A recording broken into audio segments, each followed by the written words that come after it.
Welcome to the Brewtiful Game. As always, I'm Blake here with Ferris. Hola. And Ron. What's happening? I am calling in from Tennessee as Ron and Ferris have just left an evening Pride game where the Orlando Pride have actually won. Yeah. I believe it's our first home win of the season. Wasn't pretty, but it got done. Yeah. Hey, I have thoughts, but that'll send us down a vortex and we'll never get to the beer. So I'll get there eventually, though. Don't worry. I'll keep the show moving for a moment. So on tonight's episode, we are going to be going over the triumphant return of the Tinfoil Transfer Network, TFTN, before going over some other transfer updates from around the globe. We'll then do a midseason check-in on the domestic leagues of the MLS and NWSL. I have thoughts again about things in Orlando. And then, really hate the way you write this, but I can't not say it. Yes. Ron stimulates and educates us with a little news of the beer world. Ooh, and then we cap off the pod with a little bit of U.S. soccer news. But first up, the beer. Who's up first, gentlemen? You go for it. All right. Dun, dun, dun, dun. So I'm going to do a little beer. Well, I guess it's not a new beer, but it is a beer from a place we have not had, as I am in my effort of trying to get through as many breweries in Tennessee as I can. This is from Jackalope Brewing Company. Fun name. And I kind of want to get their story. I mean, their story up here about it was founded by Bailey Spalding, who was the chief executive officer, and Robin Verbal. Bailey and Robin became friends in a tiny Scottish village of St. Andrews, where Bailey was doing a semester abroad. Robin was completing her undergraduate degree. And after college, they went off to do some schooling and stuff, but really got into homebrewing and wanted to make a brewery. Bailey's passion for homebrewing led to the Jackalope Dream. And in 2009, in case you didn't catch, the ladies dove into planning the brewery. So this is a female-founded brewing company. Not that I'd be picking that for any particular reason in this current point of history, but there we go. Right. And in 2010, she was joined by Steve Wright, who was Jackalope's biggest fan, and the company has just grown and grown and grown. They are in Nashville, Tennessee. Interesting. Jackalope beer is distributed throughout Tennessee. So this is some beer news for Ron. And it has recently launched distribution in New York with a direct-to-consumer shipping to folks in Vermont. So I didn't know that was that's interesting. How those rules all work. But anyway, they continue to maintain their commitment to quality beer, community involvement, and sustainability, all while having a little bit of fun. So on that note, let me get out the beer. I'm see if I can show you guys the can art because it's pretty cool. This is a Pilsner. Can you guys see this can art? Oh, that is cool. Okay. That is kind of neat. So this is cool. And another reason I like it because, it's not just a beer. It's like it's history. This is called Sarka Pilsner. And I hope I'm pronouncing Sarka right. But drink legendary. The warrior Sarka tied herself to a tree, cried to her foes for help. Come set me free, feeling heroic. They loosened her ropes in thanks for the mead that she poured, and they drank it. And then suddenly they felt drowsy and they fell asleep. And then Stone Cold Miss Sarka made them dead meat. This Pilsner's no trick, but a treat for the thirst, as cool and as crafty as Sarka the First. Wow. Fun story. Just so you know, again, I'm not for any particular reason I picked this theme, but this is from a part in history pardon me here. It's Bohemian tradition about an uprising of women that went to war against a bunch of men. The men, following the death of one of them, this lady named Vlasta led a band of women against the male forces of Lubuse's widower, I don't know if I'm saying that correctly, and founded the Castle of Devon. The men, however, despite the warnings, just laughed at their preparations. She then sent the most beautiful girls to enchant men with their charms and led an attack against the men who came to Devon, which the women won. Sarka, who the beer is named after, was the lieutenant, and she entrapped a bunch of these men by tying herself to a tree and claiming the maidens had tied her there and put her horn and a jug of mead just out of reach to mock her as she was supposed to starve to death. So they believed her story, untied her from the tree, and then drank her drink. And then they murdered them all most viciously. So there you go. Wow, that's Damn. cool. Happy history, right? Yeah, Yeah. that's pretty Soccer crazy. blew the horn as a signal for the rebel maidens to come out of their hiding places and join the slaughtering of the men. This article is great. It's so funny. Oh, wow. That's awesome. Yeah. So there you go. Little history and a little beer from Jackalope Brewing. Nice. Well, we going to the other side of Tennessee. Ooh. Yeah, so we, in an attempt to get through some of the beer that I brought back from the wedding, we have a double dry hopped IPA from Albright Grove Brewing Company. And that's Knoxville area. And Good old Rocky Top. the brewery seems like it's a fun place to hang. The owner of the company, his name is Nick. He has had quite a fun career bouncing around like Smoky Mountain Brewing Company, the Institute of Brewing and Distilling, Flossmoor from Chicago. I don't know if you guys remember, I brought us all back a pretty rare beer from Flossmoor Station a number of years ago. But anyway, Nick worked there. He's worked all over the place and struck out on his own for Albright Grove Brewing Company. And we're going to have the Newfound Gap, which is a double dry hopped IPA, as I said earlier, 7.2% ABV. That's a good one. 23 on the old IBUs, named after the iconic location in the heart of the Great Smoky Mountain National Park, where President Roosevelt signed the bill designating the Smokies as a national park in 1940. This hazy IPA exudes juicy tropical fruit, a citrus hop aroma from Mosaic, Mantuka, and Roku hops. They dose this beer with 2 rounds of dry hops during fermentation, so cloudy and a full mouthfeel that is surprisingly light, finishing soft and clean. Sweet. And a cool thing about the can is they also have on here on the back, it says 100% locally grown and malted barley, wheat, and oats from Riverbend Malt House. It's kind of cool. You usually don't see those, a shout out to locally sourced, ingredients into the beer called out on the can. So that's pretty cool. Yeah, they're a pretty awesome brewery. I've had a couple of their things. I think you guys will like them quite a bit. There's some good breweries in the area. Knoxville's about 45 minutes from where I'm at. Gotcha. Oh, good can noise. Yep. Oh yeah. Oh Lord, this Pilsner smells fantastic. Just pouring out this. They're right. It's a little more straw colored than I expected it to be. It's got nice head retention. It's nice and cloudy, as they said. This smells really nice. Those are bartender pours that we just poured there, huh? Yep, we're professionals. Excellent. Yeah, this smells good. It's kind of a grassy, piney aroma. It's with that quite good. double dry hop, you should get a lot of that smell and that aroma as soon as you stick your nose anywhere near that glass. Yeah.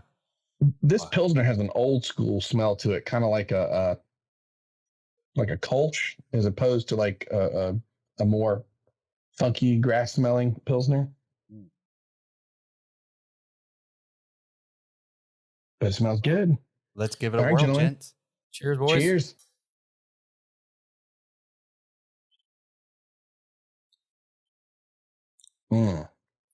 Oh, tasty. Tasty. Yeah, It is much cleaner and less boozier than a double IPA would usually be. yeah, it's also not, you know how some IPAs, they make up for the amount of hops by trying to overly malt it. So it The mouthfeel is much more like kind of viscous. Mm-hmm. Yeah, you get like bready pine. Yeah, this is really, really smooth. It doesn't beat you over the head with the hops, but the hops are definitely prevalent. And then there's some like kind of caramel notes toward the end. It's quite good. Yeah, and so something else that the double dry hop is going to do is it's really going to mellow out any of that like peel back your teeth type hop taste. Oh, quite good. How's yours, Blake? It is. This is delicious. It's definitely not as like a Pilsner Urquell kind of a vibe. It doesn't have that sort of grassy, funky flavor. It does have it's like an older school Pilsner vibe, like a Kolsch in a way. It's a little more like corn taste. It's super smooth. There's only a little bit of hop bitterness just in the very back. Like you could watch soccer and drink this all day long. This is awesome. So it's not like a farmhouse all malt type. Oh no! This is delicious. Just wanted to make sure. This is really good. Whatever are you referring? Well, you have to listen to the last pod if you haven't. My plans are to actually make this a pretty good beer weekend. As I was telling you guys before we start recording, I'm going to a German beer house on Sunday that is founded by, I'll bring a beer on the pod, a German family that brews with only German ingredients, and they're designated an actual like proper beer house with Bavarian purity laws and all that. But tomorrow, the plan is to go to Sierra Nevada's tap room over in North Carolina, just outside of Asheville, and check out. They're doing tours all day long. So the plan is to hit up a tour and then hit their outdoor tap room afterwards. Awesome. And if you go online, it looks beautiful. Like their whole venue out there is awesome. So I'm very excited to hit that up tomorrow. I'm working at the tap room on Saturday and Sunday. Got the MLS rivalry week happening. So Inter Miami is in town in sort of Orlando City tomorrow night, as we are recording this on the 8th of July on a Friday. And then Blake, I'm seeing your favorite band on Sunday. I'm not seeing them, but I'm working at the tap room to see your favorite band. You see my favorite band on Justin Sunday? Bieber? Close. New Kids on the Block. Oh yeah! Oh wow! Oh man! Thank you, Blake. I was like, yes. That's amazing.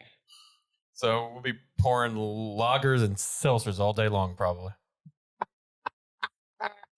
Nothing but opening up cans of seltzers and lagers. A bunch of middle-aged folks getting $10 a pop. Come on, get them. And as many White Claws as you can stock. Yeah, dude. Seltzers are going to be going fast. Oh, that's amazing. Well, I expect a report. Fair enough. Well, shall we move on to the soccer, gentlemen? Let's do it. So right now it's transfer news around the globe. Yeah. We're really lame for not getting that sound into the soundboard yet. Yeah, I'll track one down. I added one to the board. Did we get one in there? I'm almost positive I did. Hold on. Because look for it because we need it. These are good breaking production here, folks. This is excellent production value. I mean, we have the Ferris specialty. There you go. Transfers on I love soccer. it. That works. No, that's not it. I know I think added you're one looking. I think you're looking for this one. There we go. By the way, again, Ferris, at no prompting, my daughter now does that all the time. I love when it. I said, "You want to go to the pool, buddy?" And mind you, she's 4 years old. She's like, "Go to the pool!" Yes, and runs down the steps. Yeah, that's so great. There you go. Did I had to have said that up in Canada at some point. Maybe you did, because it's been since the Canada trip that she's been doing it, and it cracks me up. Love it. I don't even know if she knows what the sound actually comes from, but it's pretty funny. She also did that when we beat Shredder in the new Shredder's Revenge Ninja Turtle game. Awesome. Xbox. It was great. Fair enough. So top 5 tinfoil transfer rumors. Did you guys hear that? I said top 5 because I've been living in Tennessee for 3 months. Top 5. So the current rumors out there. Yeah, it's coming, man. I can hear it. I hear that my North Carolina is creeping back. You pot of neck bone here soon.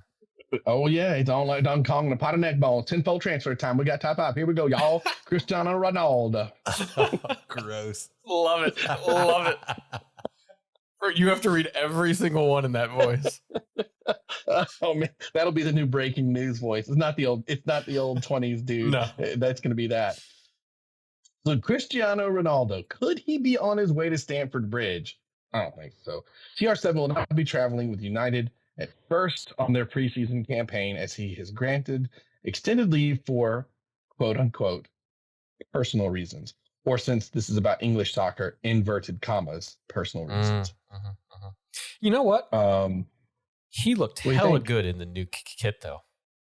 United just dropped their new home kit, and he's wearing that long sleeve with the collar and kind of an ode to like the Cantona days and whatnot. He looked hella good, so hopefully he stays in that this year. But you think he's just swinging his junk around to be like, quit screwing around, guys?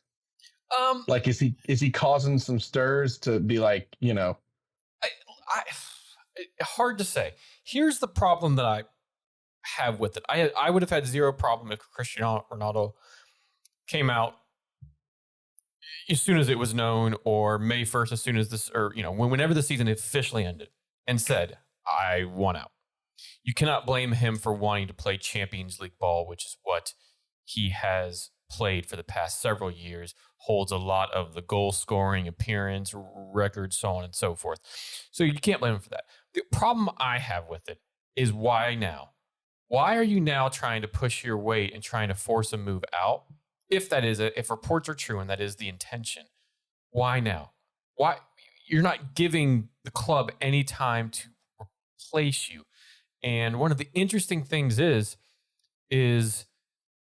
he was, our player of the season, multiple player of the months, top goal scorer, as we've discussed, third in the overall league. He was, right? But everything has to filter through him. So the output on goal production from the rest of the team, much like when he was at Juventus, isn't quite there. So I personally don't have a problem if he leaves and goes on to a Champions League side. Do I think it'll be Stamford Bridge? No, I don't. I don't think I can see him going anywhere else in the Premier League. I could see him going to a Germany or back to Spain. Do you think it's happening now, or I should say, could it be happening now because he's just not liking what he's seeing or hearing in their like transfer strategy right now? It's possible. Yeah, sure. Well, also you have to think the club is in chaos right now, trying to figure out what Erik ten Hag's plan is, along with management, and if there's disagreement there between how this is all going to go, maybe he's just trying to get out of a complete mess that he doesn't need to be in. He sees the team isn't going to be any better this year than it was last year, so why not get out now? And so to be honest, I don't think you'd want to go to Chelsea. Chelsea's a dumpster fire. So I feel like Chelsea's having a bit of I feel like if he goes somewhere, it's like, let me go to Bayern and go win a title over there. And I think they've recently... They came out and said no. Yeah, they came out and said no, exactly. Not that they need him, mind you. I just mean, to your point, Ron, like somewhere that he could get another trophy, Yeah, I think there's a lot going on in the the front office and the management and behind the scenes at Manchester United right now that makes it relatively unstable. So I'm not surprised. And I'm not really surprised on the timing because, it came out that Erik ten Hag said Cristiano Ronaldo is absolutely part of my plan. But that was very early on. And so now there's, discussions and there's discussions and all kinds of things going on between ownership and players and coaches that makes you think that maybe things aren't all that stable right now. Isn't it weird to think of that? Like, when I think, where could he go? The problem is the places that could pay for him don't necessarily need him, like a Bayern or a Man City, right? Well, and then the places that would love to have him, you may not want to. You know what I mean? Like, it's a weird spot to be in. Yeah, and to your point, any clubs that are competing at that level who wants him? Real you Madrid? certainly want one of the GOATs, but who needs him? Somebody that's going to possibly come in, and now your offense is geared towards and through him. So why upset anything that you have going, or any sort of plan that these clubs might have? And I don't know if other signings will help at this point. Again, these are rumors that we're hearing from various reports and so on and so forth. He's not going on the trip because of personal family reasons. Obviously, they've had a lot of family trauma this past year with everything that went on. So by no means should we hit on that or think too deeply into that. But United's trying to rebuild, and Erik ten Hag is trying to figure out what he has, who he has, and then build from there. So far to date, they've only made one signing that could come into the first team, a defensive back out of Feyenoord at a good rate, Tyrell Malacia. And there's other reports, right? It's not going to be one of our top fives, but if we're circling around what United could be doing, we'll get to one here in a bit. But the other one is possibly Christian Eriksen could come in here soon. Yeah, I saw that. So will a kind of a wave of signings, if that happens, obviously, if I don't count anything for United at this stage. If one or two signings help, do we see that kind of turnaround and go, okay, I'll stay here, help to try to get this team back into the Champions League next year? Yeah, that's why I think there's some sort of instability or perceived instability from Ronaldo's point of view that says, I'm not going to be able to do anything at this club, and it's going to be a repeat of last year or worse because of the disarray that is, happening. So I think it took a bit to catch up, right? But it finally feels like the struggles that Man United has had it feels more apparent in this transfer window than it has before to me. Yeah. And you're always going to have a little bit of a hard time when a new coach comes in, because the new coach wants to do what they have. It's not like there's complete crap there, right? You have some very good players still there, some young players like a Sancho or a Rashford. But you also have, some vets there, and a Varane, a De Gea, even a Luke Shaw to some extent now. So there's talent there, and kind of there's something to be said for getting in and doing your business early, like what we'll talk about here with some other clubs. But also when you're in the midst of changing head coach, backroom staff, and looking at going in a completely different direction, not rushing into just signing anybody that we can get because we can sign them, opposed to Ten Hag going, here's my list, get it done between now and September 1st. On that note, I don't think you've got this in the list, but the Martinez chat that Arsenal and Man U are going after. Leonardo Martinez from Inter? Yeah, and it looks like of course, this keeps coming back and forth because this guy is he's not saying one way or the other. It looks like Man United with his Ten Hag connection is going to win out on this. But the defender from Ajax. Yes. Yes. But the price has gone up. Like I feel like the Arsenal bids were around 30 million, and now that United's in around 50 or 60 on a bid, which sounds a lot to me for this guy. So a young Argentine defender. There was a report that I saw the other day that Ajax wanted a combined bid of like 137 mil for Antony, who is a Brazilian winger, and Martinez combined. United aren't quite there yet. They're somewhere in like the 80 or 90 range. So, it's that silly time, right? It's the put on your tinfoil hat and hope for the best. And oh my gosh, we could get so-and-so. And then, unfortunately, this has a little bit of shades too. When David Moyes came in and United fans thought this person was coming and that person was coming in, Wesley Sneijder and all these names. And then who came in late? Marouane Fellaini. Yeah. I really thought you were going to say Wesley Snipes for a second there, and I thought that would be Isn't he in amazing. jail now? Somewhere no, or no, something? no. I don't know. He Was he just on made like a tax movie. evasion? Yeah. No, that jail man. He's made a movie sometime. He would. Yeah, he's all good. Blade, right? Is what he- Yeah. Blade Didn't he do 5000. He even did a guest spot on the What We Do in the Shadows TV show as a Did he vampire. really? as That's himself. That's awesome. Yeah. Yeah, I don't Like him know and where Tilda Swinton. It was amazing. I don't know where he's going to land, if he lands somewhere in the Premier League. I mean, Blade always lands in a 3-point touch with his sword on his back. That's how he lands. yeah, That's how Blade is. Yes, true. that's fair. Him and Wolverine or any of Everybody those- lands in a 3-point touch. Yeah, yeah. Chelsea is in complete disarray, so it'll be interesting if he lands there, because finally we'll have an attacker, but we won't have a rest of a team. So that'll be entertaining. He'll be going from one dumpster fire to another. Well, do you want to on that note, do you want to skip 2 for a second and move to 3? Sure.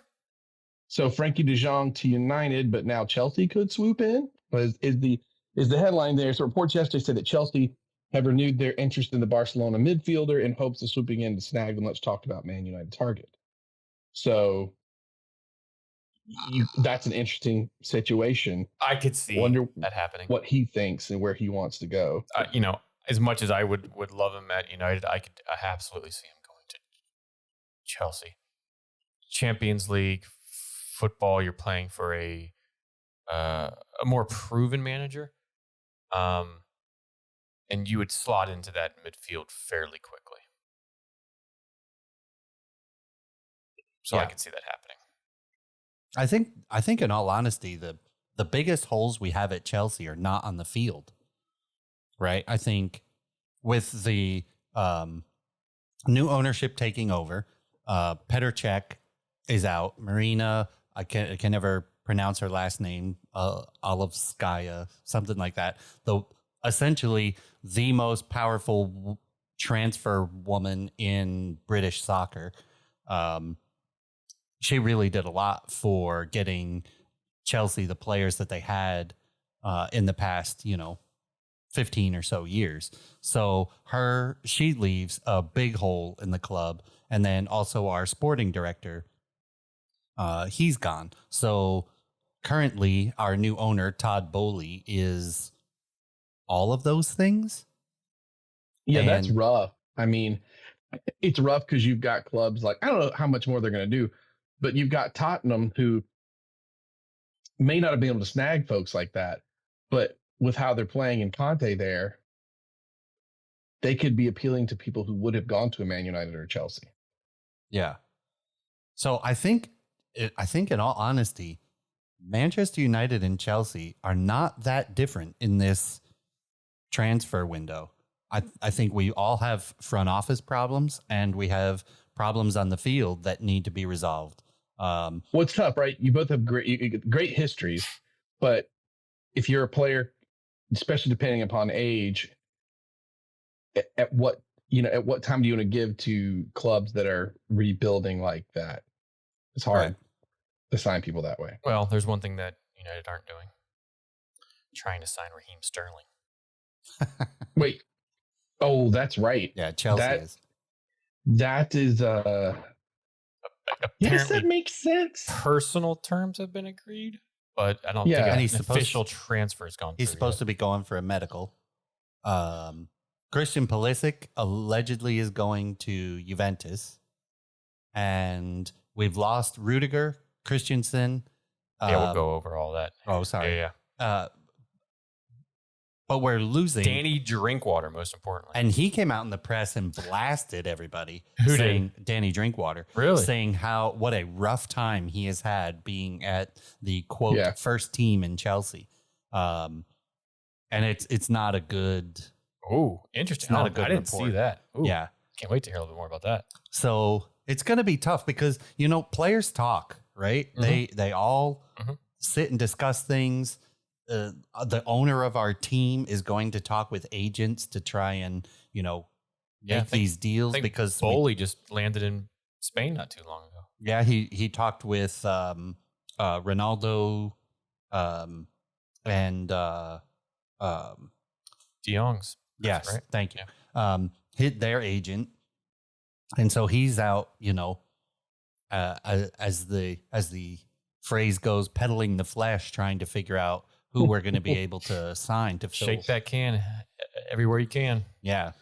So I don't know who wants to come to Chelsea right now. It's a complete dumpster fire in the front office and the back office. So I don't know how that's going to go. And Abramovich loves him some U.S. Americans because he just hired an American law firm to help him try to win some of his boats back or something. Yep. All right. I won't derail us with more Chelsea stuff. We can loop back into other areas of Europe real quick. Lewandowski to Barca, maybe. Joan Laporte is buttering up Robbie by saying thanks to him for trying to push a move to the Catalonian Giants. I don't think it's going to happen. Well, and the reason it wouldn't happen is because he's not going on a free. Every Barcelona signing so far has been on a free. Right, because they don't have any money. Right. And Lewandowski still has, I think, a year left on his deal. So it would make sense if he wants to leave and Bayern want to get something for him where he could go on a free next year. But where's Barca getting the funds for? Like, that's, a Frankie de Jong sell could help lead the way for that.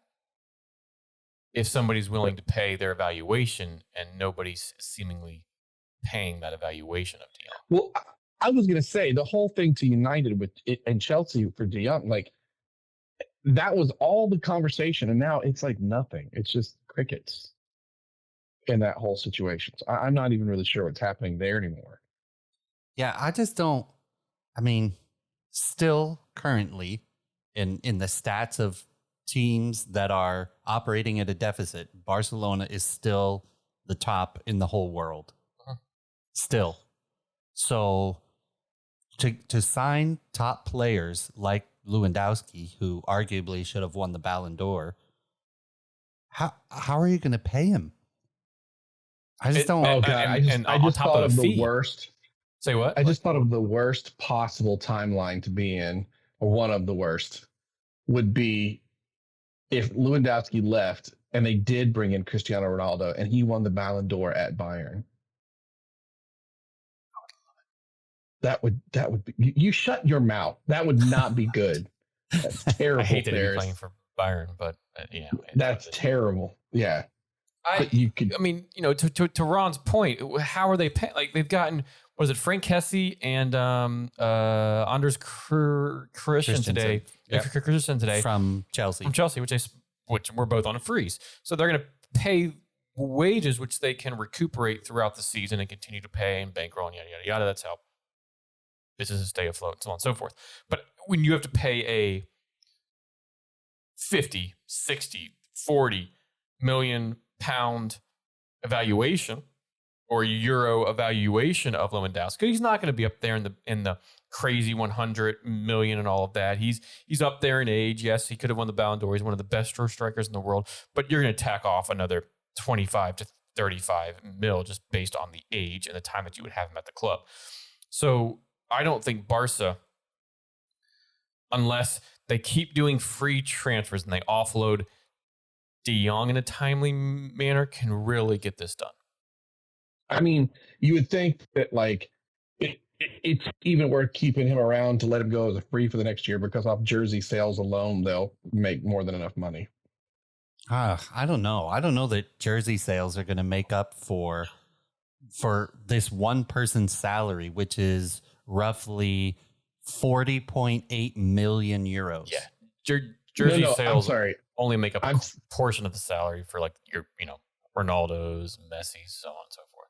No, I'm saying Bayern holding on to him and just letting him go as a free after a year. Yeah, what they would make within that year.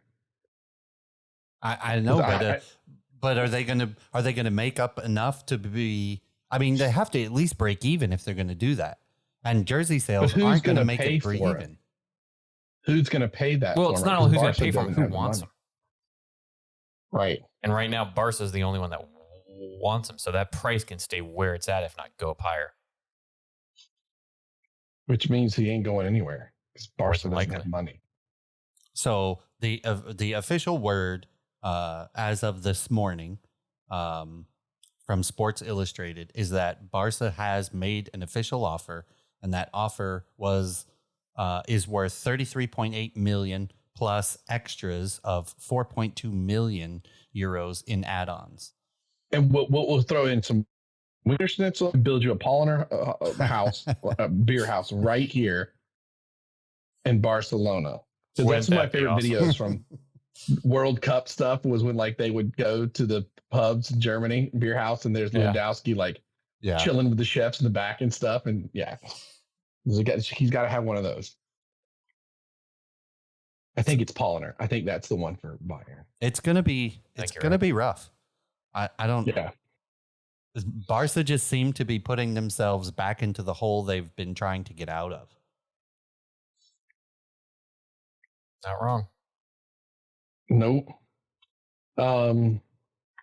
Speaking of holes to get out of, I'm so glad Jesse, let's see where I'm going with this. Jesse Lingard to play in the MLS? He's coming to Orlando, baby. Oh my God. Tinfoil transfers. My gosh, no, please God, no.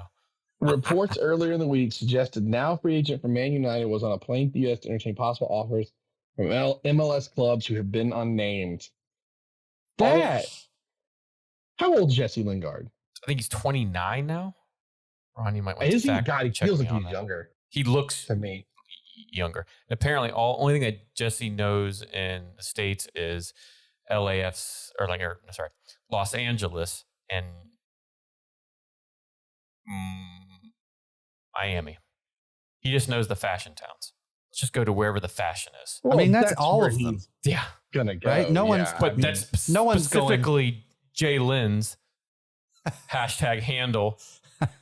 I Instagram storied more than I like to play. Well, I wouldn't put it past for clubs like Austin. Oh, I think he that can't even Miami put- with he the can't Beckham even- tie will be a big push. Who would say what now, Blake? Sorry. I think Miami with the Beckham tie is where you'll see a big push. How are they going to afford them? They've already been rang up on transfer misdoings with the Blazman, Matweedy signing. They just got what's his nuts from Toronto FC, Pazuela, on a deal that's cost them a pretty penny. And I'm pretty sure they've already come out and said, we would like to do it, but we can't feasibly do it right Hey now. man, if you can't go to South Florida, you can come to Central Florida. No, like God, no. God, wouldn't that be funny? No. I don't know. He would just go. He would be at Disney every day doing some sort of Snapchat filter, Twitter, Gram, TikTok. You're probably not entirely wrong about that. No. I think to be honest, I think he would either go to New York, not the Red Bulls, NYCFC.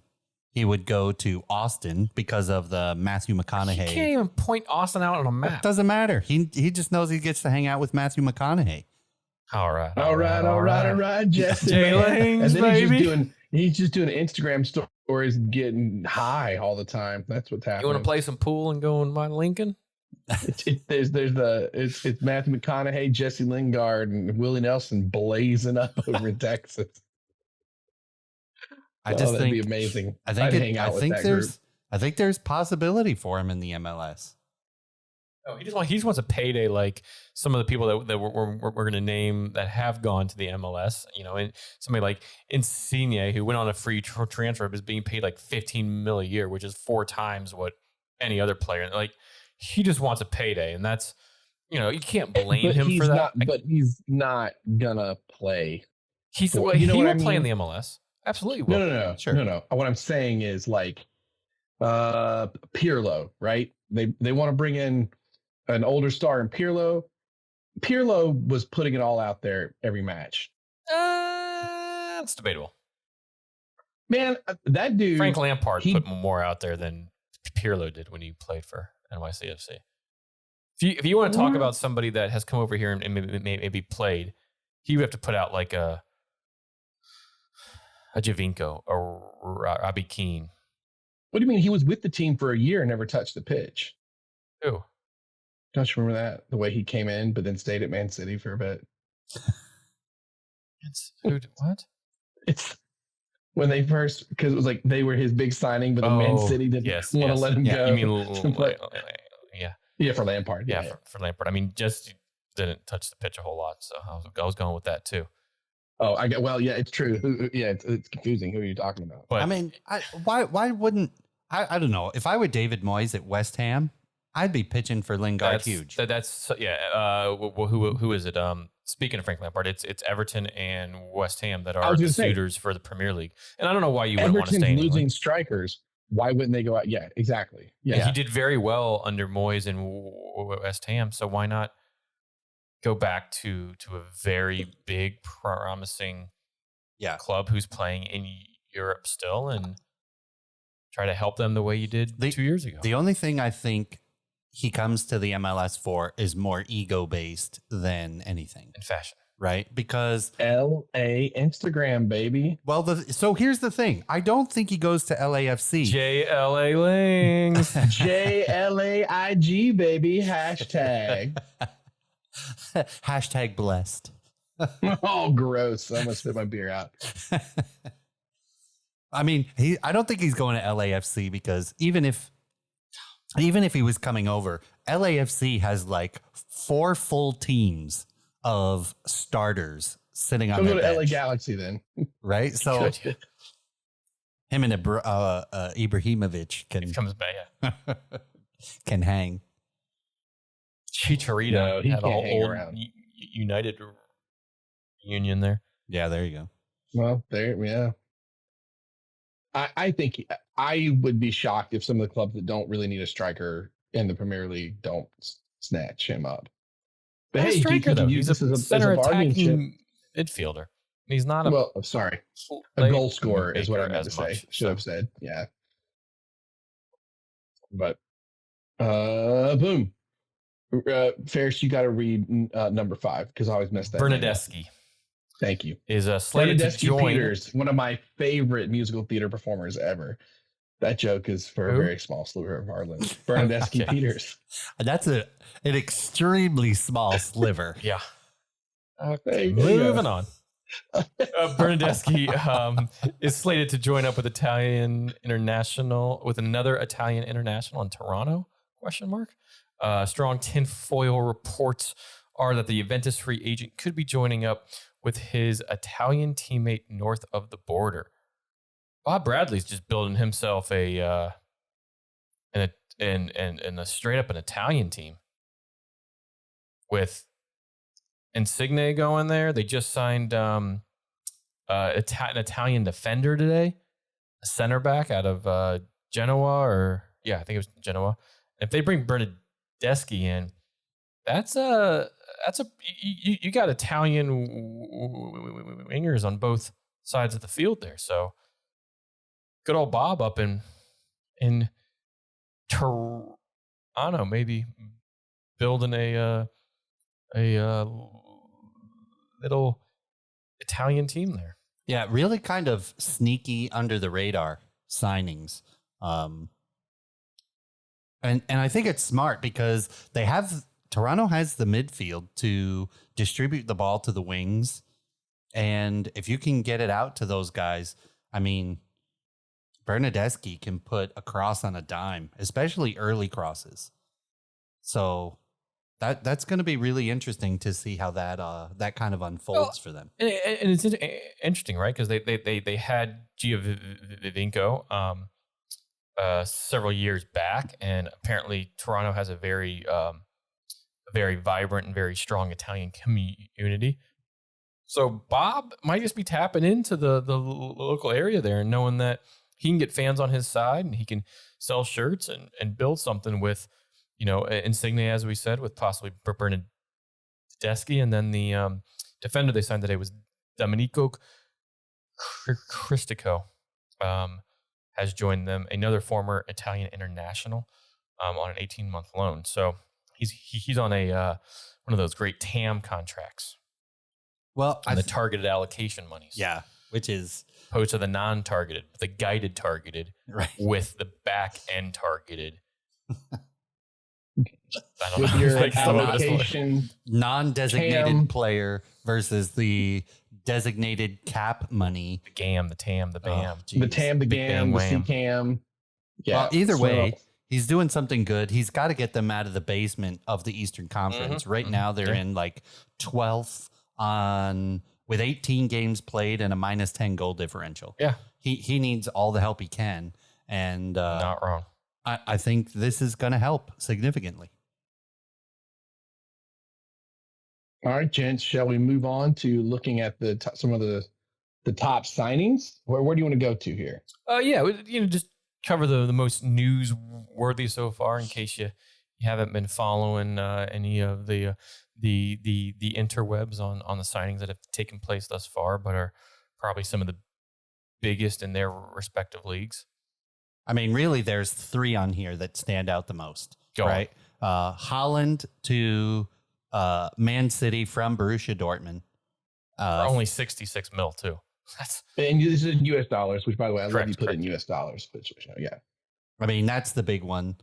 In my opinion, another big one, especially if Bayern Munich keep Lewandowski, Sadio Mane goes from Liverpool to Bayern Munich for only 35.2 mil. That's a bargain, and I think that is a big loss for Liverpool. I know they've made like the Darwin Núñez, who they paid almost 50 million more for, right? And have some players they brought in last year, but that's a big. Sadio Mane was a heartbeat to that team.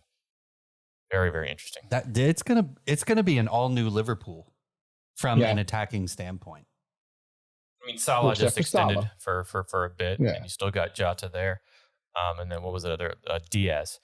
But so, I mean, look, they annoyingly still have people that can score all day long. Yeah, sorry. When I mean it's going to be an all new attacking personality, right? Because Mane was the glue that kind of held all that together, and he was always in the right place at the right time. You could count on him to make really smart plays and then clutch strikes when you needed it. And now that element is gone.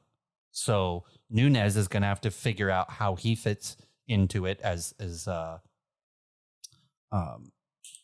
just mentioned. Name, by the way, Darwin Núñez is it's a great name. Like a character in a book. Good name. Or it sounds like a good cigar. Yeah. Darwin Núñez. By Darwin Núñez. Darwin Núñez. And then I think the other I'll say headline making transfer that we all knew was coming is Lukaku to Inter Milan from Chelsea.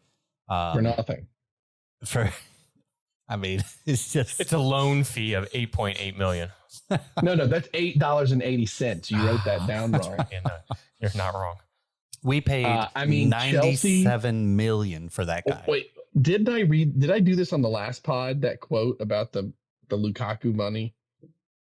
I think I did. The people are hugely critical of Arsenal's recent transfer business, with Chelsea signing Lukaku for near enough £100 million, then loaning him back to the club they bought him from for less than a tenth of the price a year later is horrendous business. That's from Fun with Flares on Twitter. Yeah, not it's wrong. Completely true. Not wrong. That's crazy. So I think those are kind of the 3 biggest, in my opinion. I think the money for the Richarlison one from Everton to Tottenham is way too high. Is way too much. I mean, you already got Son and Kane, and where's he going to play in? And they signed Evan Perisic, and that doesn't make sense to me. Richarlison goes to Tottenham from Everton for $63.8 million US. That's huge money, and I think we're all unanimous in saying that it was overpaid. I just don't. And Tottenham doesn't need. I mean, maybe you see that price if it was a club that was desperate, like, oh, you know what? They just need somebody up front. They got everything else. Tottenham has that. So I don't know what they're thinking. I don't either, but a sneaky one. I don't know how City get deals for this cheap.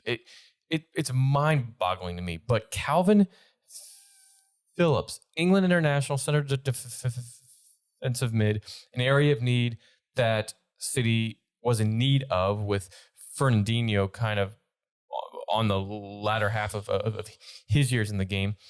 for only 53.62 million. An England international, highly sought after, had a wonderful Euros a year ago. They get that deal done too.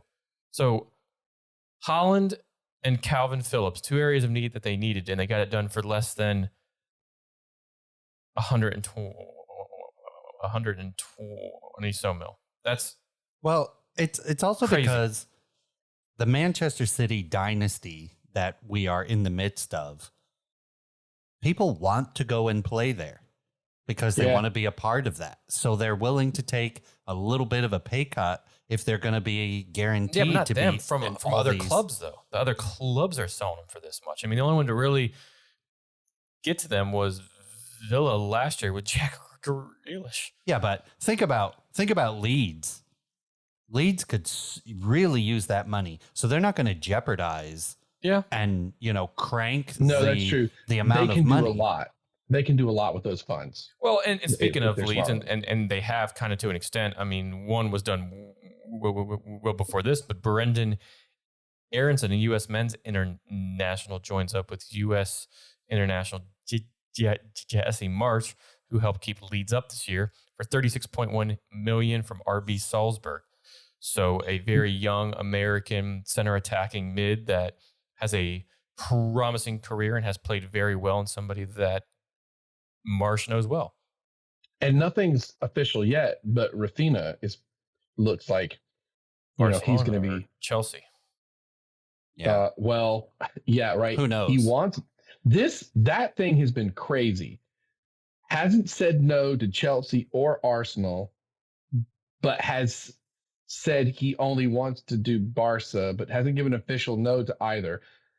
Arsenal was turned down by Leeds because they took Chelsea's deal, but he still wants to only do That is getting so weird that, to be frank, I think Arsenal and Chelsea, and Arsenal may have this point, should just step away then. Because I worry about what that dude will do at a club, because this has gotten real weird. If this has gotten so crazy and all he wants to do is go to Barca, I don't know. I think you get a guy at the club who isn't so great behind the scenes. I don't think he's that great to be. I don't either. I think he's overvalued as well. I think Arsenal made like a 30 bid, and I feel like Chelsea did like 40 or 50.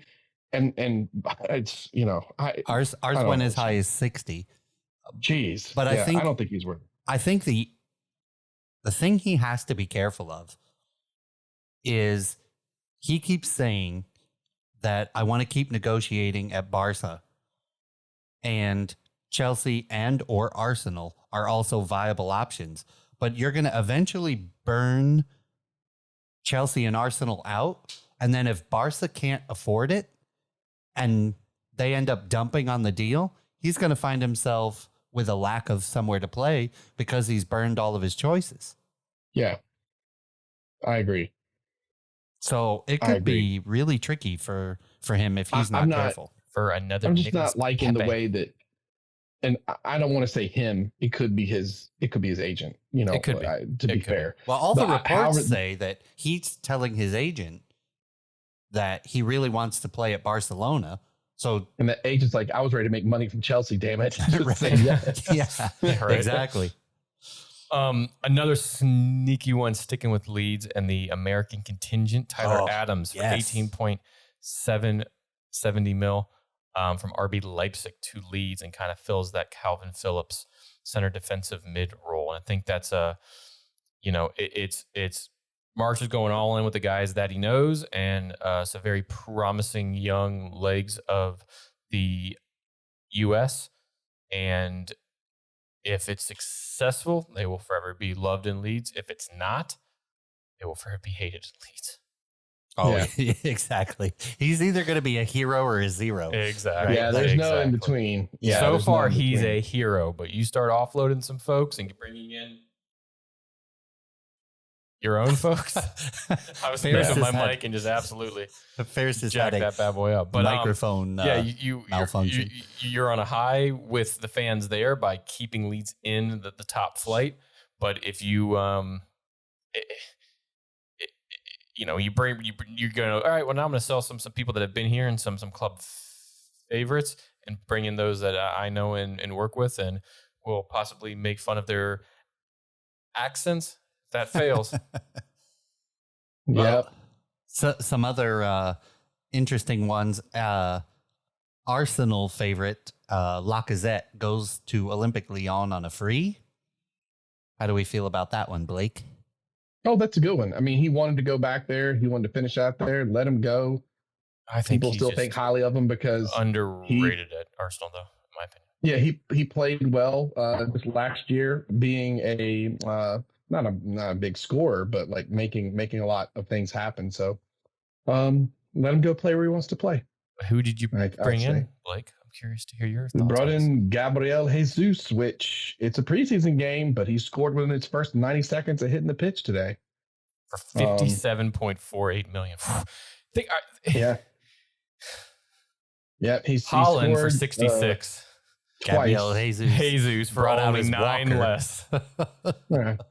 Hey, baby, he scored twice today. Yeah. Against not only that, Nuremberg? nothing. Was it against Jesus and Mohammed both scored today for Arsenal. Praise the Lord. So say what you want. Everybody's feeling pretty good about that right now. I have never been a big fan of his, but I just think that's grossly.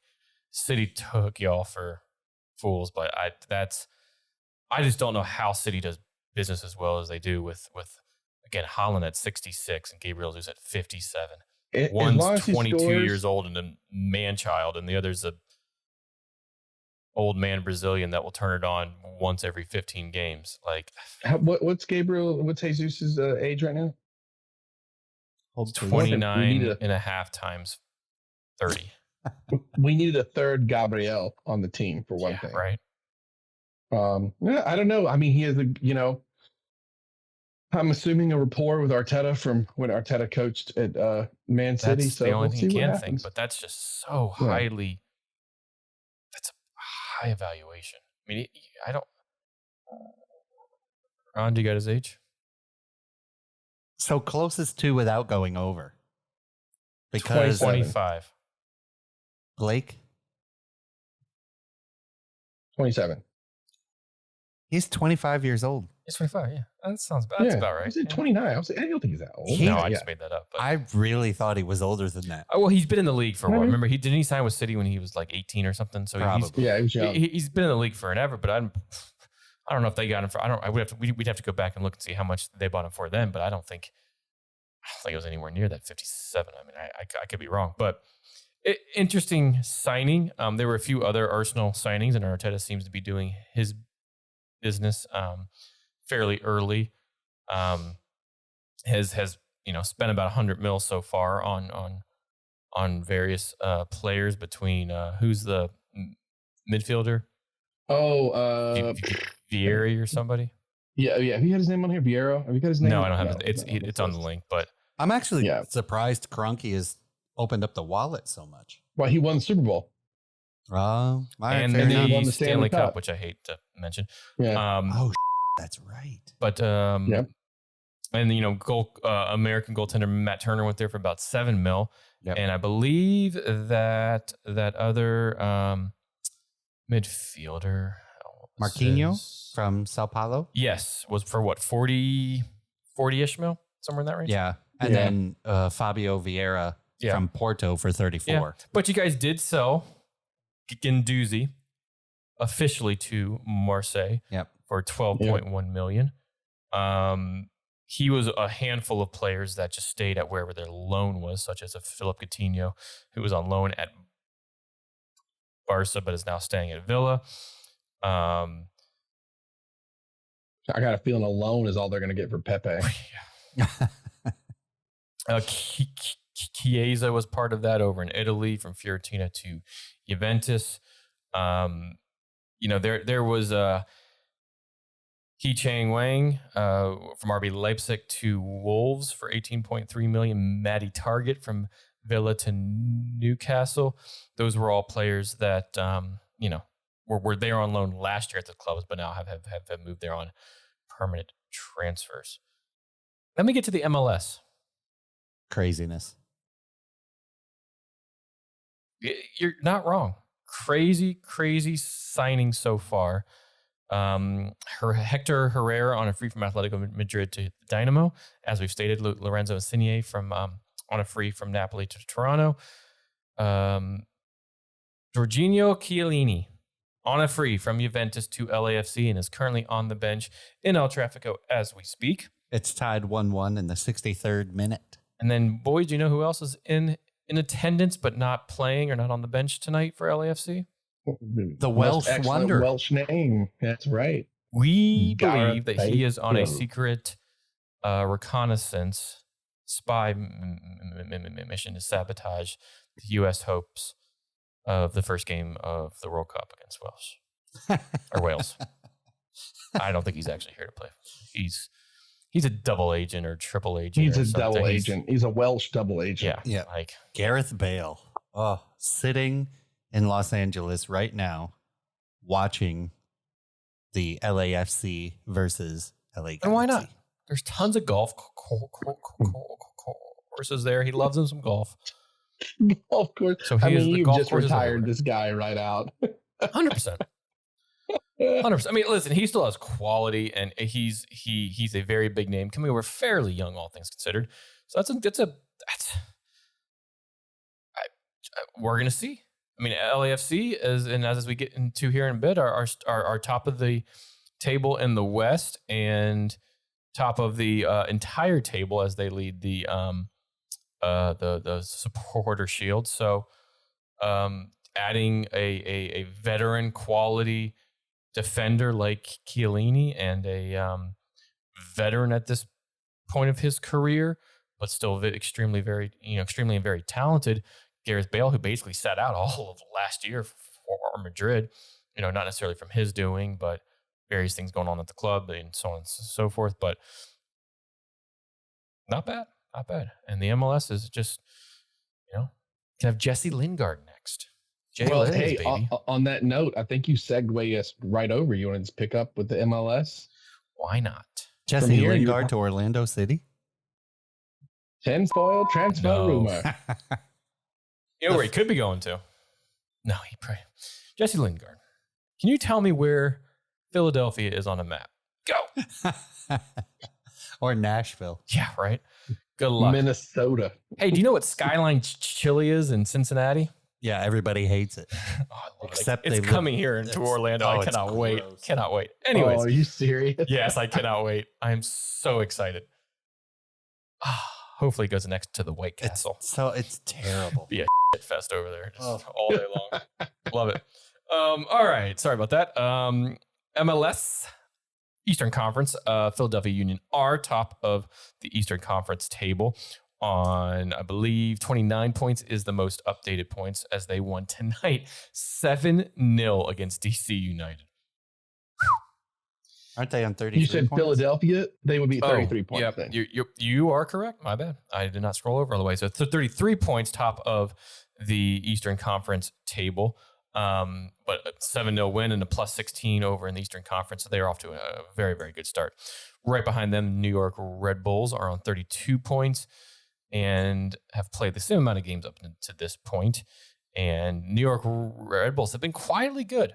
You haven't really heard a whole lot about them. Don't have your Bradley Wright Phillipses and any of your kind of big names there, but just quietly doing work over there in technically what is New Jersey.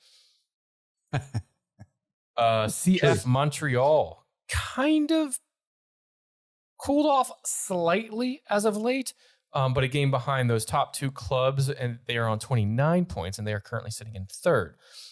They are doing a lot of things. They've had a couple of injuries that have hurt them, but Montreal with Georgi Mihalovic have looked good thus far. NYCFC sitting fourth on 29 points. They're on a plus 14, and they have 2 games in hand on the top two, and they have seemingly continued on kind of what they were doing most of last year and not really backing off of that. Yet they're still playing on a baseball field. FC Cincinnati. Wow, what are they doing all the way Yeah, where hell did up they there? come from? What the In hell? fifth. They ate their Skyline chili, baby, and they ready to Hey, roll. listen, they are Gross. just rootin' tootin' machines just flying around the field there. One of their signings that they had last year that we talked about on the pod that really hasn't done much thus far, but is on a goal scoring streak right now. Brenner has been playing very, very well for Cincinnati. And they have played 18 games thus far and are currently sitting on 25 points. And then it's our hometown here, Orlando City, round out what is the top 6. They are on 18 games as well and on 25 points, as well as same as I've seen Cincinnati, but have a little worse goal difference. A little worse. We have a -5 goal differential because guess what Orlando City can't do? A lot of things. Defend. Yeah, they did not do a very good job of that. We got a couple of Again. injuries in the back, but not too good about fix that though.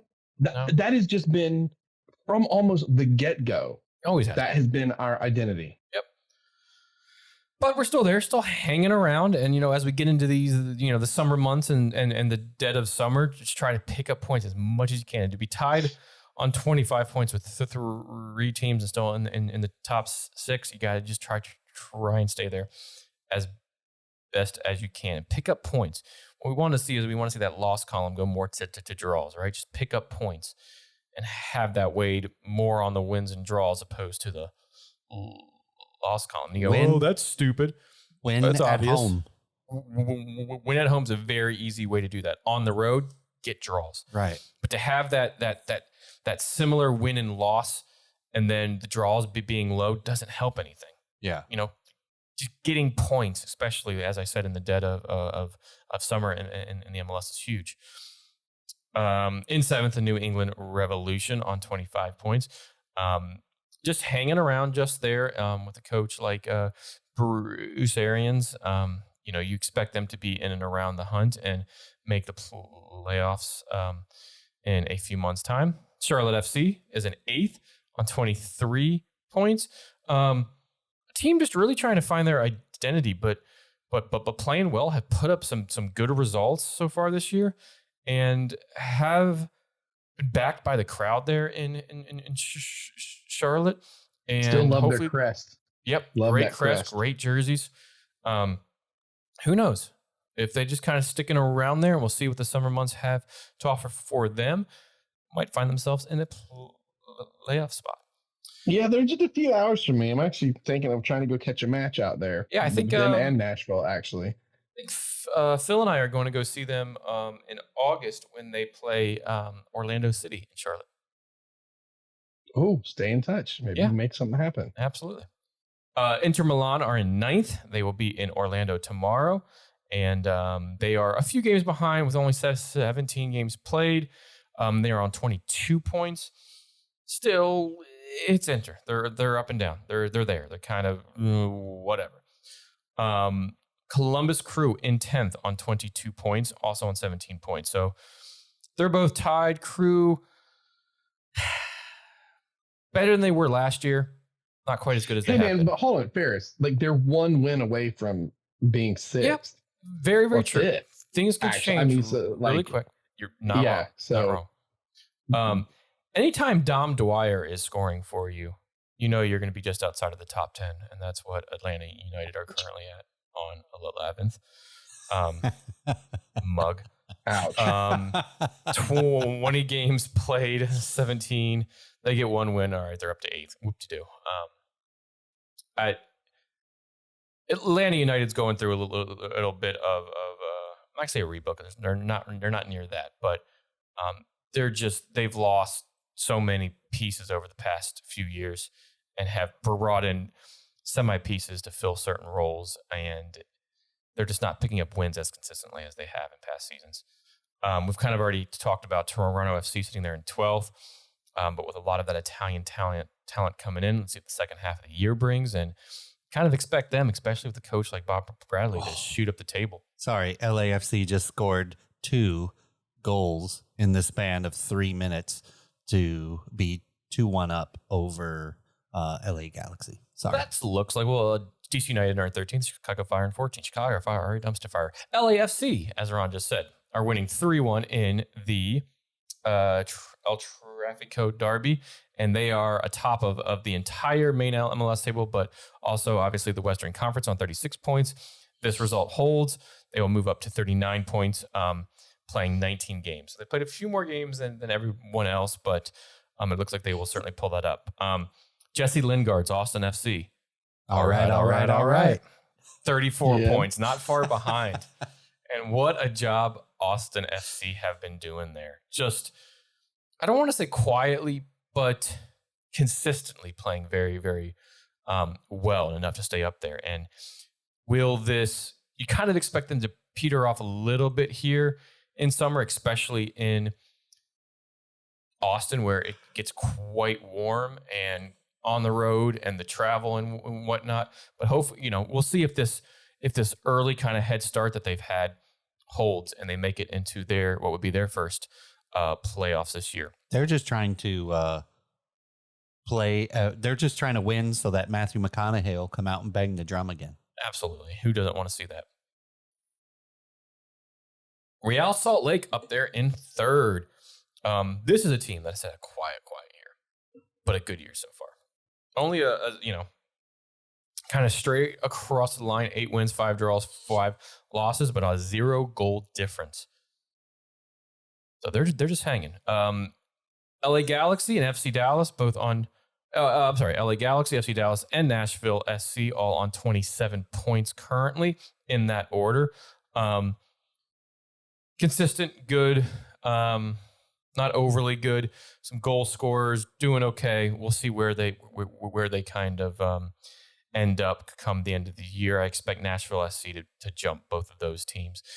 FC Dallas with Pereira as their main frontman and a U.S. men's international player has been banging in the goals in Dallas. Seattle Sounders, few games behind on 17 games.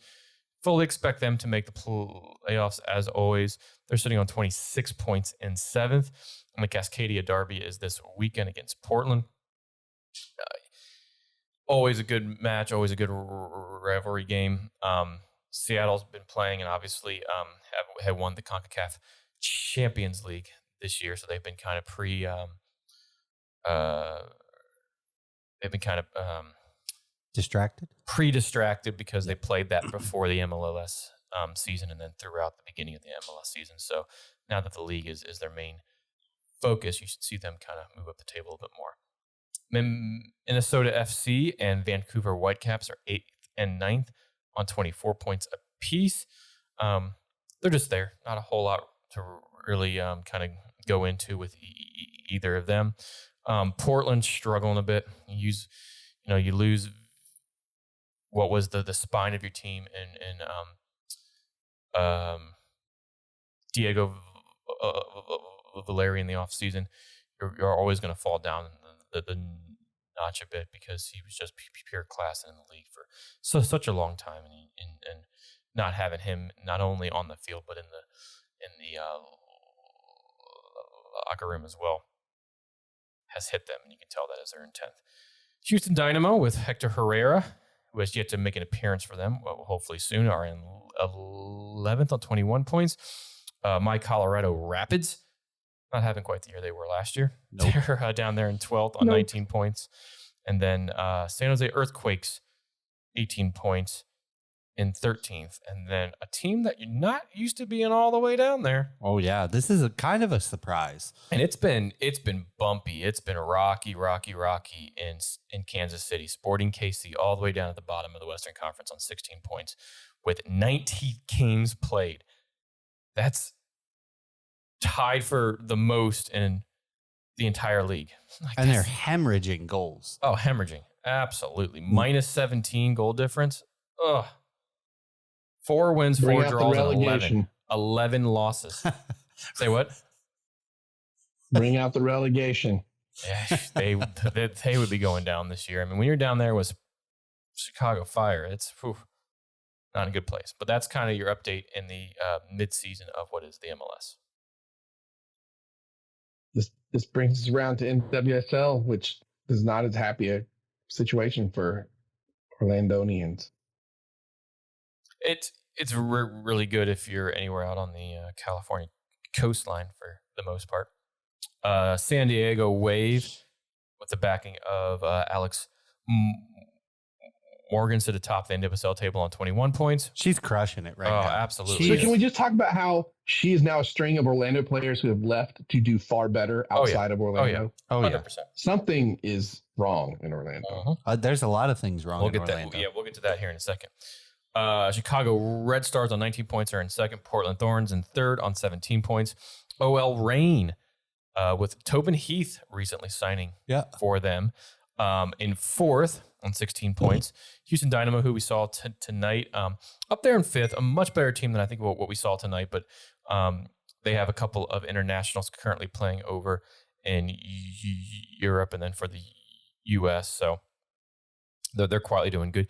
Angel City FC just signed Sid LaRue not too long ago, while Kristen Press is on a season-long injury, who was doing quite well for them, sitting sixth, and they're on 14 points. Kansas City Current have played 10 games, are in seventh and on 12 points. And at the moment, they're tied with Gotham FC on 12 points as well. Gotham FC have a couple games in hand, and they're only sitting there on 9 games. Gotham played tonight, and I believe won, if I'm not mistaken. Yes, they won 2-1 over Racing Louisville, who are slightly below the Orlando Pride, who are in 9th on 12th, and Racing Louisville in 10th on 10 points. Both of those clubs with played a in glorious negative 14 goal differential. That's our Pride. Orlando Pride, yeah. That's our Pride. Yes, jeez. The worst in the league. Yep. But we're at bottom of the table somehow, but I think that's just by pure luck at this point. And Orlando and Louisville on Sunday last week played a kind of a cool game at the Daytona Speedway, which was very, very neat. And Washington Spirit, last year's NWSL champions, all the way down there in 11th. Bit of a rocky start, but they haven't had Ashley Hatch most of the season because of duty. Trinity Rodman for most of the season duty. Ellie O'Hara and Andy Sullivan. So they're missing a good chunk of their team just because of international duty in the NWSL. Doesn't necessarily stop. That will change fast for them. That will change fast for them when they're back. You get all of those talents back. Goals will start going in.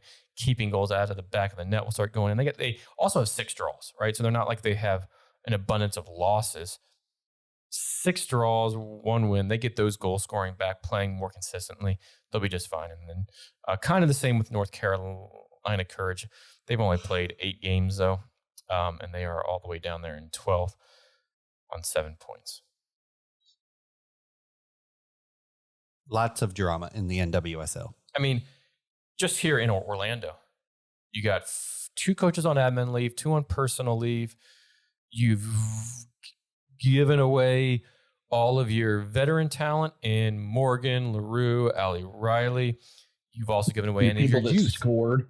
Yeah, any of your youth. And a Taylor Korniak, a Phoebe McLaren. I mean, you have given up your entire squad almost for nothing but allocation funds and picks. And those haven't been used but just last week. What is going on? It's a mess. It's a total mess. To be honest, I think it's one of 2 things. One, the Orlando Pride management and the front office don't have a plan. Or they're getting ready to sell and or move the team. Well, and the coaches that are on admin leave, like, how bad did they make whatever they did? Did they poison the well so bad? You know what I mean? People are just like, I'm out. And is it salvageable for them to come back and actually go into the rules? I don't think it is. And I don't think so either. A member of the Will family who now own Orlando City's come out and said the sales, team's not for sale. We're not moving them. We're not selling them. But just today, we received a email for Pride season ticket holders for a town hall. Yeah. So you're not doing a town hall if things are going well. Questions for the Orlando Pride office? WTF? That's literally it. It's the only one. Like, that's the question. Right. You're not having a town hall if things are going well. Well, Usually at the town hall, allegedly, something's going allegedly, not well. the sporting director said that he didn't transfer or sell any players who didn't either ask or didn't know it was coming. Right. And there you go. I think asking was the biggest one. Right. So the other thing is he says he has a great relationship with all of the players. So one, I say Bullshit. most of the Sorry. I think he's here's the thing. I think he is honestly telling the truth from his point of view. Right? One, all of these players asked to leave because it's such a environment there. And then second, of course he has a great relationship with all of the players because the players know they need him on their side so they can get the hell out of there. So of course he thinks he has a great relationship with all these players. They're going to keep a great relationship until they get out of there.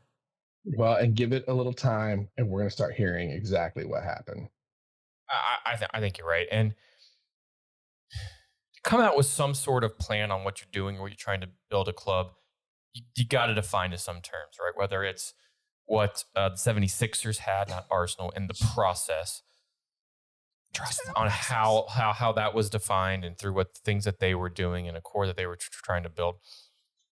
What any lemonade stand down the street can accumulate cash.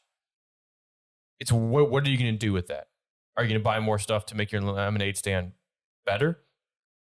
Or are you going to piss that away on roller skates and skateboards? I mean, so what's got done the watching plan? Stranger Things, so yeah, I'm wanting to go back to the skate rink. So right, we can do skates. But my point being, you can stockpile cash and picks, but it mean diddly squat if you don't have a plan and you don't know what the hell you're going to do with it. I don't think they have a plan. Honestly, I'm right there with you. Honestly, I think they are thinking that they're going to try and sell or move the team. That's what I think. And they're not going to tell anybody that they're planning on moving the team because it's going to create this gigantic uproar. Yeah. So my thought is that they're going to sell or move the team.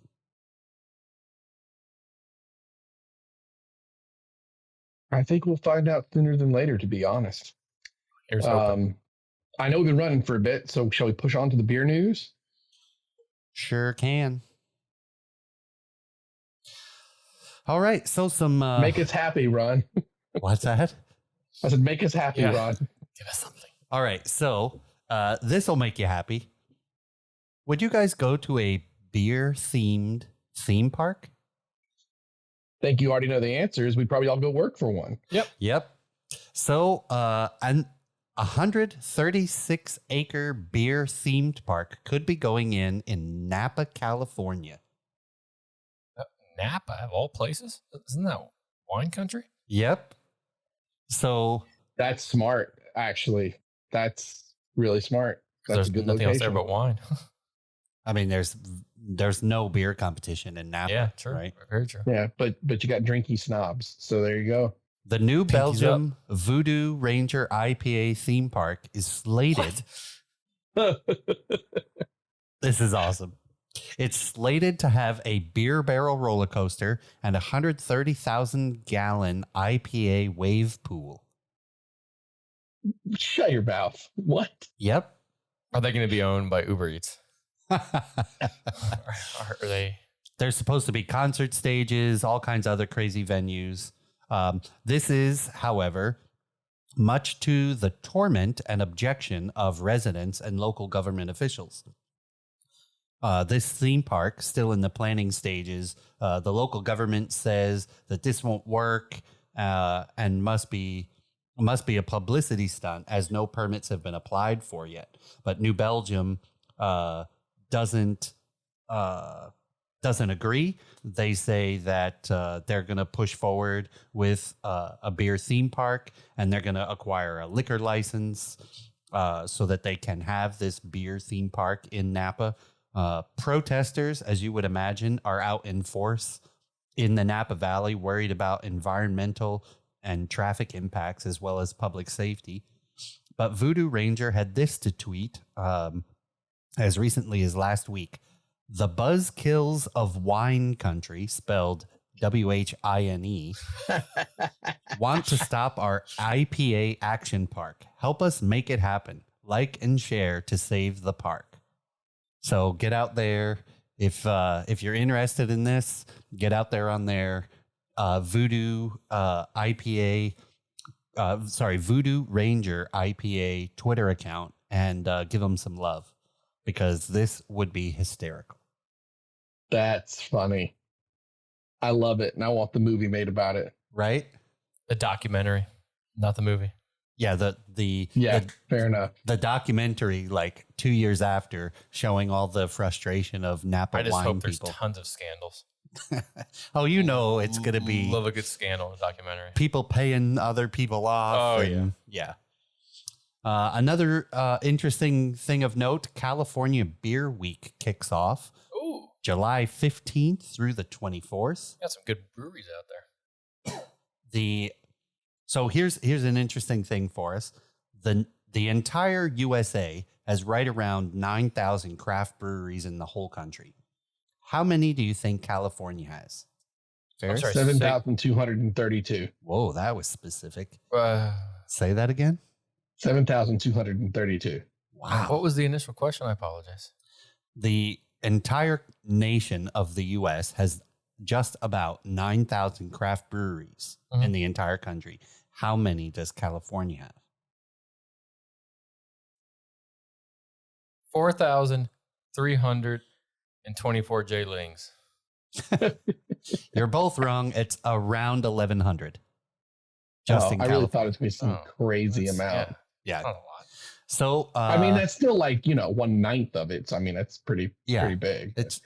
California is a huge state, and the population of California is pretty ginormous. So having that many breweries seems to Isn't work its out. GDP like fourth or fifth internationally or something crazy like that? Yeah, I don't know. It's just for the state alone. Yeah, it's crazy. Yeah. So for California Beer Week, there are a lot of things going on. There's a brewers collaboration across 40 different brewers to make the same beer, and the proceeds of that beer go to help struggling breweries after COVID. There will be over 100 beer-centric events scheduled across the state, including the Session Beer Festival hosted by Drake's Brewing, the Tasty Teas, a burlesque and drag brunch show hosted by the Greater Purpose Brewing Company, the Tour de Luke, a charity ride hosted by Lucky Luke Brewing, which I actually brought some beers back when I was in California. I brought some Lucky Luke Brewing, and I think Ferris and I had it at a party we just had. Yeah, I think we did. There'll be pet adoptions, brewery tours, free concerts, sports tournaments, stand-up comedy, all kinds of crazy things for California Beer Week, July 15th through the 24th. You can go to www.cacraftbeerweek.com for all the crazy details. And it's a pretty good website, so whip on over there if you're in the California area, or if you're going to be in California, and find you some fun good events. The last bit of beer news is not going to make you smile. Well, wait. No. Is there a plan for Gareth Bale to be at Beer Week? So far, no specific. Unconfirmed reports? No confirmed. He's manning the Welsh table, but he's spying. The last bit of beer news isn't going to make you smile. It's going to kind of make you scratch your head. This comes from New Jersey. Oh, Lord. You're welcome. It's like a smaller Florida, but with You more got to pay to mobs. get out of the state. New Jersey breweries have been handed some laws that have the potential to choke out the growth of upcoming breweries and existing breweries. These breweries, all craft breweries nationwide, are still trying to recover from the pandemic, supply chain, and labor issues. But new laws by the Division of Alcoholic Beverage Control restrict brewing activities. So craft breweries are limited to 25 special events per year, and they all have to be permitted. So this means anything that provides, quote, entertainment. So concerts, sports broadcasts, trivia, game nights, all have to Well, be that's too vague. have to Yeah. be permitted, Mhm. and you're only allowed 25 a year, which means that's all pretty much cut in half. Because if you had trivia every week, you'd have 52 trivia weeks a year. There's 365 days in the year, folks. Yeah, but if you only did it once, like Yeah, specifically no, I understand trivia, that. right? But like 25 days out of 365 aren't anything. Right. So that is nuts. Breweries can only participate in 12 off-site events per year. That means brewing festivals in the state or other shows in the state, collaborations in the state. If you want to go to the Beer World Cup, if you want to go to any of Ping these. pong championship. Only, Wait. Beer How pong? can you regulate them going to another state? I don't understand that. Yeah, that is a huge question. That's a lawsuit. Wait, I mean, that's gonna go back already to the court. happening. Yeah. How can you say you're not allowed to go to I guess you could say within the state, maybe you could make a regulation, but that doesn't really make cross sense. That you could. state lines entirely different. Yeah. If you do that, that has to be a federal law, right? It's hamstringing their ability to advertise themselves. Here's another really interesting one. You're not allowed to coordinate with food trucks at your brewery. What? Most breweries want to bring in the local flavor and local businesses, and a lot of them do it by food trucks. They don't have kitchens. But so now you're hamstringing the food trucks too. Like a local mom and pop food truck that likes to go out on a Friday, Saturday, Sunday, make their homemade stuff and sell it at a local spot. And wow. Yep. So you're not allowed to coordinate with them, which now takes the partnering, obviously, out of it, and local community. Where was this again? Business, New Jersey, the entire state. Oh, yeah. You're welcome. Sounds like something like Florida would do, but wow. Here's another interesting thing. Breweries are not allowed to sell coffee. Oh, How? what?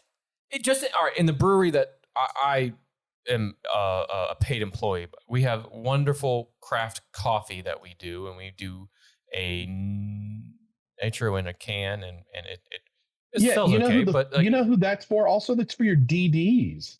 Yeah. yeah. Like what? That's like removing something for your designated drivers. Well, I don't understand. So all of these. So all they've done is guaranteed to waste a bunch of money as they get sued the crap out of, and this is all going to fall apart in court, upper court. Yeah. Over years, but I think so. I think eventually they're all going to have to come together and sue to get this all figured out. But according to the Division of Alcoholic Beverage Control, all of the attempts of these laws, the intent of these laws is to balance the interest of restaurants, bars, and coffee shops. So coffee shops, bars, and restaurants that don't do brewing have lobbied together because breweries were kicking their ass. Probably. yeah. But the interesting thing is, if breweries want to retaliate, they're going to remove all of their beer from bars and restaurants. And so all you've done is segmented the industry. Hamstring everybody. Yeah. And it's not going to work out. The Brewers Guild of New Jersey tried allegedly for many attempts of negotiation with the Division of Alcoholic Beverage Control, and according to the Brewers Guild, all of those attempts for negotiation and ongoing discussion were all completely ignored and never returned. So allegedly, the Brewers Guild tried to have a say and tried to negotiate some of this out, but the New Jersey Division of Alcoholic Beverage Control wanted nothing to do with that. And I blame the mob. I go right back to where we started. But this really makes me scratch my head because the amount of money that New Jersey is able to make off of brewery taxes and alcohol tax and all that kind of stuff is partially because these places can advertise their trivia nights and their sporting events, come to our Super Bowl parties and things like that. But now you're hamstringing them so much that you're essentially restricting their sales to a very right. And also you can't sell coffee. I mean, you're a place that can do food. That's crazy. You can't have food trucks. Like, yeah, that's all so much that it's going to be expensive, but that's going to be a mess because all these small businesses will go on the news and everything else, and public opinion will turn real fast on all that. Yeah, this one. People love their food trucks. I actually think the food truck thing will help get more people behind them. If you have people that don't care about the craft beer, I think the food truck aspect helps get everybody with the breweries, if that makes sense. Royal mess. So I'll keep us posted on how all this crazy New Jersey laws affect the brewing industry and how it's all going. But do not go to a New Jersey brewery and ask for coffee because you ain't gonna get it. Or better yet, do it and they'll make you a great cup as they're like, here you go, F those guys. Yeah. It'll be like backroom prohibition style coffee. Oh. You have people coming in smashing your coffee cups and saucers because you're illegally selling it. Like Carrie Nation, you guys remember her? Carrie Nation, the prohibition woman who lost her husband to alcoholism, so she took an axe and she would go to Chicago bars and chop down the door and chop up their bars. That's one way of doing it. Yep. Just before Prohibition. Look her up. Carrie Nation. She crazy. So that's your beer news. She's your original Karen. There you go. A cool original Karen. Good call. A cool beer theme park could be opening in Napa Valley. California Beer Week kicks off July 15th through the 24th. And don't try and get coffee at New Jersey breweries. No. No, geez, I'm angry just listening to that.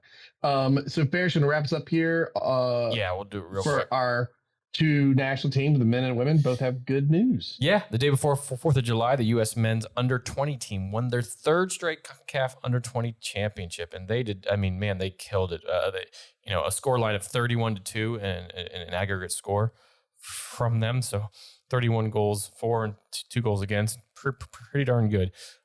In Honduras, they defeated Dominican Republic 6-0 in the final. What a whooping. In the semifinal, just a few days earlier, they defeated Honduras 3-0, securing berths to both the 2023 Under-20 World Cup in Indonesia and the U.S.'s first Olympic bid in men's soccer since 2008. Which will be taking place in 2024 in Paris. We'll be back in the Olympics. That was Ferris. That was before I met you. What? Because I moved to Orlando in 2011. Oh, That's we have not been in the Olympics in a very long time. Yeah, because remember, they don't do senior players for the men. Right. So, 16 years. Long time. Like I said, they put up just an impressive aggregate score line, and that was led by Paxton Erickson, who is a Philadelphia Union player, and he scored a tourney high 7 goals to not only capture the Golden Boot but also capture the Golden Ball as a tourney's best player. What a run by our under-20s, and the future is bright for U.S. men's soccer. Can they just play the World Cup this year? Yeah, right. I mean, we got. The actual, the men's first team is almost just as young. There's a lot of players that are playing for them that are either just on that cusp or just over or just under. So this wasn't even our true, if you were to get everybody under 20 playing, that score may have been 10-0 in the final. Who knows? But between, they got up, and the final was also with Cade, just his name just blanked. Not Cade Cowell. Maybe Cade Cowell. Anyways, he was suspended. Cade Calloway. Samsonite. No, it's not Cade Calloway. Anyways, he was suspended because them and the was it the Hondurans, I think? No, the Costa Ricans before that got into a big brawl. Clark? Caden Clark? Caden Clark, I think. No. Cade Cowell. Cade Cowell, that's what it is. Thank you. Got into a big brawl, and he was suspended for the last 2 games. So that was all with that. So they got some very young, good talent there. And again, the men's soccer future looks bright. Moving over to the women, the U.S. women's national team began their quest for the 2023 Women's World Cup, and they did so on Independence Day, July 4th, via the CONCACAF Women's Championship, which is currently taking place. Kind of going from the start to finish a few days ago. Again, on the 4th, the U.S. women put away Haiti 3-0 by way of an Alex Morgan first half brace and a Mitch Purse 84th minute goal to kind of seal the deal. They were getting a little bit of slack afterwards from media saying, okay, it was kind of lethargic. It wasn't quite up to the U.S. women's national team standards against an opponent like Haiti and so on and so forth. And, but it's still a 3-0 win. Still a very, very solid win. They went there. They did the job. They got it done. Okay. No. And Ron knows exactly what I'm about to do. So we're lackluster at a 3-0 win. Yeah. But we're a bunch of jerks if we beat Thailand by 11. 13-0. Don't disagree with you. Don't ever tell me women and men get treated the same in this country. That is... Don't disagree with you in the slightest, my friend. Don't disagree with you. Good grief. And they basically said F you because 2 days later, the U.S. played their second game in the group and were all over Jamaica from the start, and they ended up putting 5 past them. So Fifia Smith early brace, like the 3rd minute and the 7th minute or something to that extent, with goals from Rose Lavelle, Christy Mewis, and Trinity Rodman. So 2 wins from 2 for the U.S. women. You're like, okay, it's looking good. If you win the group, you essentially qualify for the Olympics. I'm sorry, the World Cup.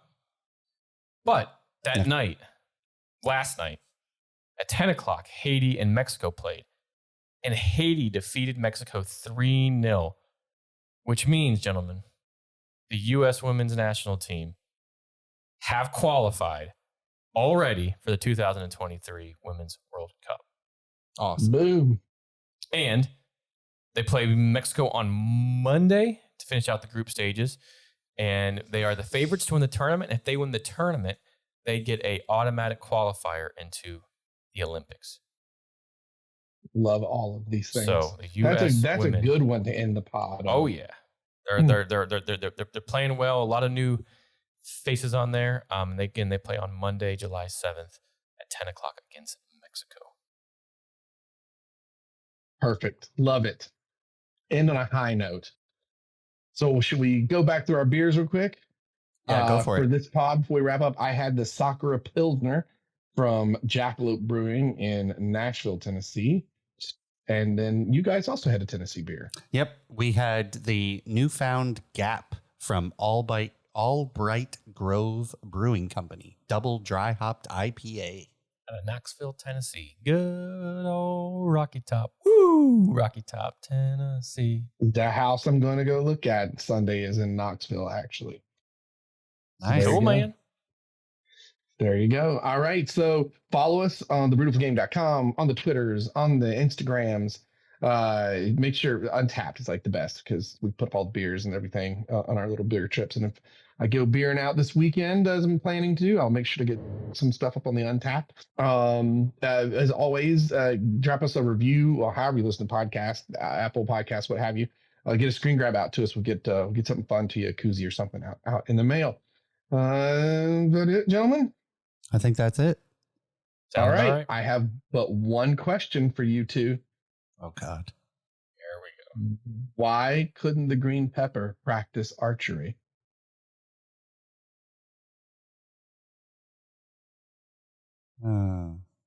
You don't know? No, I don't. He didn't habanero.